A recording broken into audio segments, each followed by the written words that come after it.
Ku ntandikwa y'omwaka ogujja genda kusomeza 25 mwezi ogwa January, omukubi w'ensambagere Nakinku Titus Tugume wakutunkana America Daniel Gillian mu lulwana olwa MMA Martial Arts olusokedde ddala wano mu ggwanga Uganda.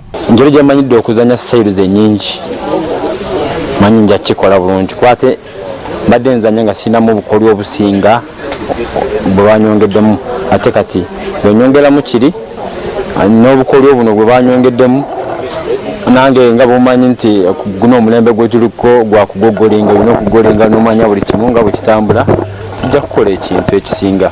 Omukolo gw'okutongoza olwana luno gukoleddwa Brigadier General Rebecca Mpaje okuva mu kitongole ky'amagye ekyennyonyi ekya Air Force Tugume mwali era nga gwetabiddwako n'abantu ab'enjawulo wali ku Autospa e Munyonyo. I'm sure that more trophies are coming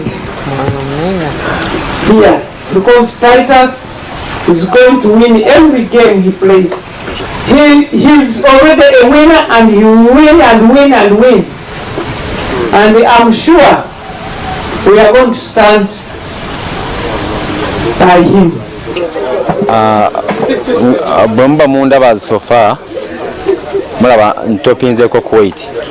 N'oyo guy alwana nnyo okulaba nti asala weight kuba kiri kyabatuukako last time bwe nazanya ne guy gwe nazanya naye no kuva USA ko ngalumu kyamuyisa bubi n'agamba no this time around let me go.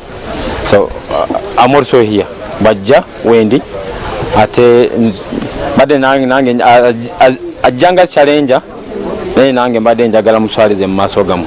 Olulwano lw'okubeerawo ngenda kusomeza 25 si lwa musipi nga lwa rounds 3 nga buli emu ya dakiika 5. Titus Tugume yakalwana enwana 5 mu 4 nga awangudde 4 mu 3 akubiddwa mu 7 kw'ossa n'amaliri ga mirundi